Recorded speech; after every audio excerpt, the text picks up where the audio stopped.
One of the nice things this app has done is to normalize hyperfixation, but what they don't tell you is that doesn't necessarily always pair with hyperfocus. See, for example, me and getting these recaps done over the last week and a half. Hi, I am Kyle Nabilsi. I am a restaurant critic and food writer here in Madison, Wisconsin, and this is this week and also last week in Top Chef Wisconsin. We are recapping the last 2 episodes this week, partially because I was just busy, partially because it was a double elimination in the second of those 2 episodes, so we're doing a double recap. I will say, go to Eater Chicago if you want to see one of the reasons why I was a little bit preoccupied over the last couple of weeks. I've got a new map up of the 12, we'll say, most essential places to go to eat in Madison. If you're coming to make a trip to see what all the hubbub's about in Madison, chicago.eater.com has that new map of the 12 most essential, I'd say, places to go eat and experience what Madison has to offer. There are definitely way more great places to go than just those 12, but I feel like those 12 really boil it down well. And spoiler alert, there will be a drinks list coming in the near future also at Eater Chicago. But anyway, we are in sort of an interim phase right now. We're starting to leave Milwaukee. We're heading towards Madison, but we're not entirely there yet. And so in the middle, although not geographically in the middle, we have Door County, which they didn't actually go to. It's kind of a hike. But we do have cherries, which are Door County's signature #1 crop, and a challenge in the quickfire that asks the chef testants to pair some random ingredient that may or may not be an obvious pairing with cherries. Carla Hall is the guest judge this week. Clea Duvall joins her as guest judge for the quickfire and then just peace outs right at the end of the quickfire. It happens. It's just kind of awkward. Like, all right, I'm going to leave now. You don't have to talk to me anymore. The ingredients in the quickfire, I thought could have been more Wisconsin, but then again, like, you can't necessarily use trademarks or brand names or whatever, so I get it. There were only a couple. Ginseng is in there. I believe cranberries were in there too. Soy sauce is in there, but unremarked upon is Kikkoman's huge production facility in Wisconsin, in Walworth, Wisconsin. That's been there for a good while now, but you can't say the brand name, so okay, it's fine. It was a fine challenge. Savannah says something about not being used to working with chicken livers. She gets chicken livers because she's a Japanese chef, but izakayas use chicken livers kind of a lot. So she's just not that kind of Japanese chef. Rasika gets to pick first, and they make a big deal out of that, like it's some boon to pick first in a blind, random draw of ingredients. It just means there's everything to pick from. It doesn't mean you get the best one. Whatever. I don't know. So Rasika, who is just totally on a roll at this point, wins the quickfire. That's cool. And they move on to the elimination, which is cheese. Hooray. We finally get some cheese. Big cheese challenge to do a fake cheese festival dish. Focusing on one of these cheeses, which are all really great cheeses. There's a lot of really solid cheeses. I loved that Rasika got Dunbarton Blue from Relly. That's a great cheese. I love that cheese. I love that Michelle got Pleasant Ridge Reserve. They talk about it, massively award-winning cheese. It's like a global class cheese. Just a really, really great thing for a fun and talented chef to get. I like that Danny got 15-year cheddar from Hooks, but of all of the cheeses that all got this on-screen treatment, the little blurb that says, here's the name of the cheese, here's a cheesemaker, here are some tasting notes about the cheese. They never put 15-year cheddar up on the screen. And I don't know why. I unless it was like just for a tiny second, I don't think they ever did. And they got to him really late in the competition. It was just, it was a weird sort of down focusing of what is, to Madisonians anyway, and I think Wisconsinites in general, a pretty exciting high profile cheese to just be like really pushed off to the side. It was weird. His dish did seem good, and it seemed like the folks liked it. But it was, as has much been made, does that make sense grammatically? Much has been made of the fact that this elimination challenge was the croquette fest.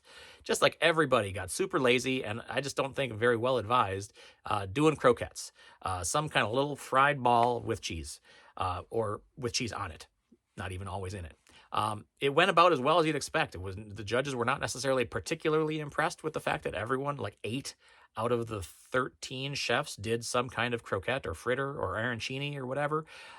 It was a lot. And it was weird. I can't believe there weren't more chefs that were like, oh boy, I should really do something else because everybody's doing this. And I think the reason that Michelle ended up winning, even though she did a little potato fritter guy, is because she also did a really interesting version of saag paneer, which is definitely sort of a shots over the bow at Rasica, maybe? I don't know. But Saag Paneer with collard greens and Pleasant Ridge Reserve is just a wild reinterpretation of Saag Paneer. And I love it. Like, that's what Michelle's going to have to do to win this, because she's been doing great and she's like coming through on the skin of her teeth with all of these challenges that she doesn't necessarily fully embrace in her resume. But keeps on nailing it. She's going to have to find a new gear. She's going to have to find a dish that she's really comfortable with and just put her foot in it. Because otherwise, it's kind of Rasica's competition to lose. I think she's going to have to screw up to not make it all the way to the end. Whereas Michelle might just sort of be like out by attrition in the second to last episode before the finale. The loser in this one is Kenny, who hyperfixates his way into 3 different crispy Asian wrapper sort of situations, both in the quickfire, the elimination, and Last Chance Kitchen. Does some sort of fried, crisped up, oven roasted, whatever, wonton wrapper or dumpling skin or whatever. It didn't really go well in any of them for him, and including the Last Chance Kitchen, where he loses to Chef Sue, who is really rapidly gaining, I think, a fan base out of the Last Chance Kitchen. The How's Dan Doing segment this week is a rough one, because my boy hit Charlie's cream spill. Cream spilling in Wisconsin is, I believe, a jailable offense. And to his credit, Charlie did give the heads up to the kitchen that it was spilled. And then Laura kind of tripped in it. And then Dan hit it coming around the bend, like pole position, hits the oil spill and just goes into the wall. How's Dan doing? Horizontal, unfortunately, but also magnanimous. He gets over it fast. The editing kind of seemed like everyone was blaming Laura. I don't know if that's actually what was happening or if it was just a trick to gin up whatever. I only hope that the production didn't leave the spill there just in case someone stepped in it. I don't think they'd do that, but I also don't know that they wouldn't do that. Whatever.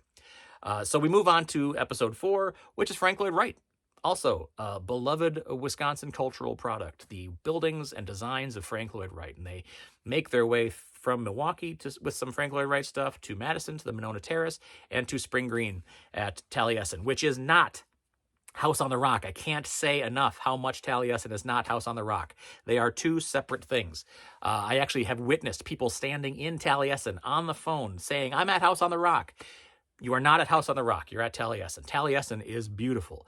House on the Rock might be great, but it's also a bit of a, like, it's a thing. Anyway, the challenge, there is no quick fire. Once again, that's 2 out of 4.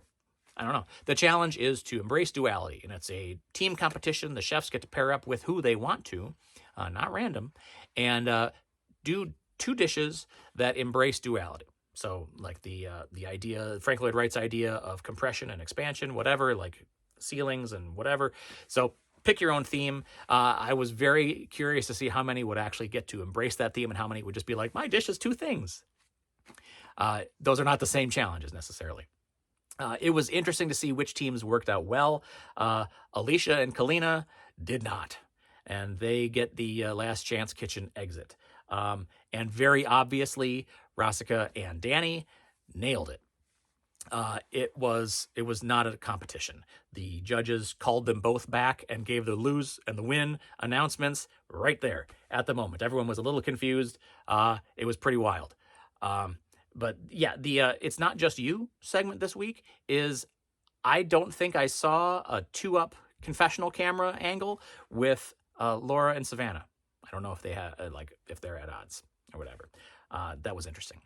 So Last Chance Kitchen, once again, Sue continues to nail it. Alicia is totally gone, and Kalina gets to hang around just a little while longer, I guess. I'm going to give you the odds real quick. My odds for this season: Charlie 40-1. I think he's next to go. I don't think so. Savannah 20-1. Kevin 18-1. Laura 17-1. And Amanda 15-1. They're kind of my bottom tier. Top tier, I got Dan 10-1 odds. Manny 5-1 odds. I feel like he's really talented. Michelle 3-1 odds. I think she's really talented as well, but like I said, needs to find that new gear. I think it's even money on Danny, who is talented but risky. And it's 2-3. Rasica, like I said, is going to have to screw up to lose this season.